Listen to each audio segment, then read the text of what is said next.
एक गांव था, नाम था ढोलकपुर। बड़ा ही शांत और छोटा सा गांव था। वहां के लोग सीधे सादे और मेहनती थे। लेकिन गांव के एक कोने में एक पुराना घर था, जिसके बारे में लोग कहते थे कि वह अभिशप्त है। बुजुर्गों की माने तो उस घर में कोई आत्मा रहती है। कहते हैं कई साल पहले एक औरत, जिसका नाम चंपा था, इस घर में उसकी मौत हो गई। कुछ लोग कहते हैं कि उसने फांसी लगाकर मर गई, क्योंकि उसकी शादी जबरन नाम के एक बूढ़े आदमी से कर दी गई थी। तभी से गांव वालों ने उस घर को बंद कर दिया। लेकिन हर पूर्णिमा की रात को एक औरत की रोने की आवाज आती थी। कई बार किसी ने उस औरत को सफेद पोशाक में देखा। एक दिन गांव का एक नया लड़का अर्जुन, जो इन बातों को अंधविश्वास मानता था, उसने ठान लिया कि वह उस घर के पास रात बिताएगा।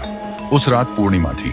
अर्जुन ने टॉर्च ली और घर के पास जाकर बैठ गया। शुरू में सब ठीक था, लेकिन आधी रात होते ही अचानक ठंडी हवा चलने लगी।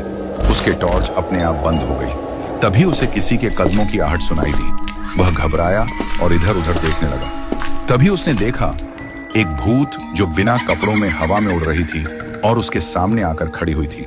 उसके बाल खुले थे और चेहरा साफ नहीं दिख रहा था। अर्जुन ने कांपते हुए पूछा, कौन हो तुम?